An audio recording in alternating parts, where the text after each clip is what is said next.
السلام عليكم اعزائي الشباب، رجعت لكم في فيديو جديد وحلقه جديده من برنامجكم الكوره مع تتشاو. بس قبل ما نبدا ما تنسانيش في اللايك والشير والسبسكرايب وتوحد الله وتصلي على النبي، وما تنساش التحدي بتاعنا 1000 متابع بنات السنه. وصل الفيديو لكام اكبر عدد من اللايكات، ويلا نبدا الحلقه بتاعتنا.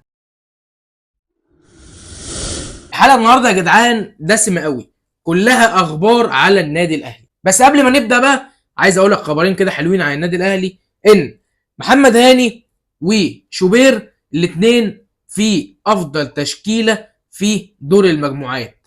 بجد الاثنين عاملين اداء كويس قوي. محمد هاني هو من افضل باك يمين في البطوله بريت 9/10. بجد بطوله لغايه دلوقتي محمد هاني عامل بطوله قويه جدا، فاتمنى لمحمد هاني يكمل على الاداء ده. وشوبير مبدع يا جدعان، شوبير بيعمل كل اللي عليه في البطوله، متصدي ضربه جزاء وشايل فرص كتيره قوي في الثلاث مباريات. بجد الاثنين دول يعني اللعيبه كلها بصراحه عامله اداء حلو قوي، بس الاثنين دول باينين قوي قوي قوي في تشكيله منتخب مصر، وعشان كده دخلوا تشكيله لاحسن لعيبه في دور المجموعات. بجد الاثنين دول يا جدعان لا اداء للتاريخ. تعالى بقى اكلمك على صفقات والاحداث اللي حصلت للنادي الاهلي الفتره الاخيره. اول خبر ايه هو صديقي؟ علي علوان. علي علوان مهاجم كويس جدا، مهاجم منتخب الاردن، وهو عامل اداء كويس قوي مع منتخب الاردن الفتره اللي فاتت، والنادي الاهلي كان بيحاول يتعاقد معاه الموسم اللي فات بس ما حصلش نصيب. فتعالى اقول لك ان النادي الاهلي دخل في صفقه علي علوان وبقوه. طب ليه؟ لان اللاعب بجد اداؤه الفتره اللي فاتت متطور جدا، فهيفرق كتير قوي مع هجوم النادي الاهلي لو النادي الاهلي خلص معاه. طب لغايه دلوقتي وصلوا في الصفقه دي على كام؟ ما لسه ما اعلنوش على كده، بس النادي الاهلي داخل في مفاوضات جاده ومتقدمه مع اللاعب. طيب الصفقه اللي بعديها يا صديقي وهي صفقه اسد الحملاوي. خد بالك الاهلي داخل في 4 صفقات مهاجمين، والاربعه اجمد من بعض، عشان يخلص 2 منهم ومع اقطاع عبد الله اللي بنسبه كبيره يبقى في النادي الاهلي. يبقى عندك 3 مهاجمين، واحد مصري واثنين محترفين بس على اعلى مستوى. طيب المهاجم الثاني مين؟ وهو اسد الحملاوي. اسد الحملاوي النادي الاهلي داخل فيه وبقوه كبيره جدا. الصفقه دي الاهلي بيحاول يتمها باي شكل من الاشكال. مهاجم فلسطيني، واكيد انتوا عارفينه مش محتاج اتكلم عليه، النادي الاهلي بقاله سنه بيحاول يتعاقد معاه.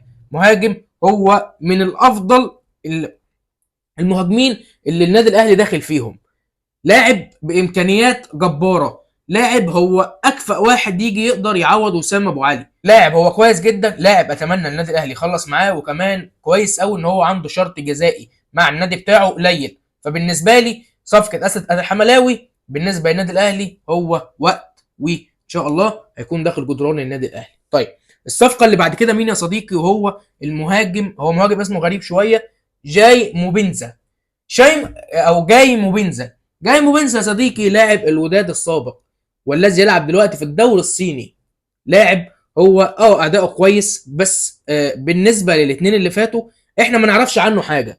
بس بالنسبه لي اتمنى صفقه اسد الحملاوي تخلص قبل جاي موبينزا ده، لان هو جاي موبينزا يعني. فبالنسبه لي اسد الحملاوي هو في قوه الصفقه، لا اسد الحملاوي اتقل منه بكتير. واسد الحملاوي حلاوته هو لسه صغير في السن، فيقدر يديك عدد سنين كتير، وحتى لو حبيت تبيعه هتبيعه برقم كبير. فبالنسبه لي اسد الحملاوي الصفقه بتاعته تخلص قبل الراجل ده كمان. طيب المهاجم اللي بعده مين يا صديقي؟ هو مهاجم برضه ارقامه كويسه جدا، وهو اسمه محمد سيلاي او سيلياو، وهو يعني الشهره بتاعته بنجوره. المهم ما علينا، اللاعب ده لاعب لسه صغير في السن. طيب ارقامه عامله ايه؟ موسم 24 جايب 14 اسيست، 20 هدف في 27 مباراه. انت متخيل الارقام؟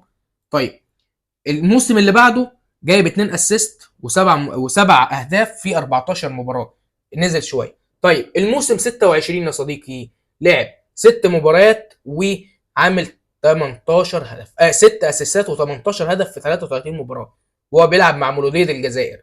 فبص بعيد بقى عن اي فرق هم بيلعبوا فيها الاربع مهاجمين انا قلت لكم عليهم دول، طبعا اللعب في الدوري بتاعك شيء، واللعب مع النادي الاهلي شيء تاني خالص. فهل بنجورو ده او موبينزا او اسد الحملاوي او علي علوان، هل هم زي ما بيتالقوا في الدوريات بتاعتهم هيقدروا يجوا يتالقوا مع النادي الاهلي ولا لا؟ هي دي النقطه. لاني انا جبت مهاجمين كتيره كانوا متالقين في الدوريات بتاعتهم، بس جم عندي ما تالقوش مع النادي الاهلي. فاتمنى ان النادي الاهلي يراجع الاربع صفات دول وبقوه، عشان يبقى عامل حسابه الصفقه اللي هتيجي ان شاء الله تتالق وبقوه كبيره مع النادي الاهلي، لان النادي الاهلي في اشد الحاجه لمهاجم يقود بقى منظومه الدفاع، لان انتوا شفتوا المباريات اللي فاتت او الموسم اللي فات ما كانش فيه مهاجم كويس يقود هجوم النادي الاهلي، فشفتوا احنا كنا يعني بايظين ازاي.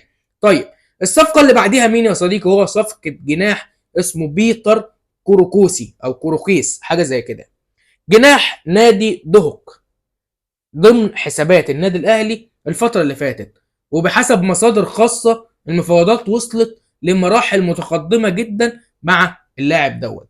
هو جناح قوي جدا، جناح النادي الاهلي حاطط عينيه الفتره الاخيره على اللاعب دوت، وعارف ان اللاعب ده يعني عامل اداء كويس قوي مع الفريق بتاعه، وهو لاعب عراقي بالمره، هو لاعب عراقي ولاعب متالق جدا، فاتمنى الصفقه دي تبقى داخل جدران النادي الاهلي، لان اللاعب ده هيفرق كتير قوي في منظومه هجوم النادي الاهلي.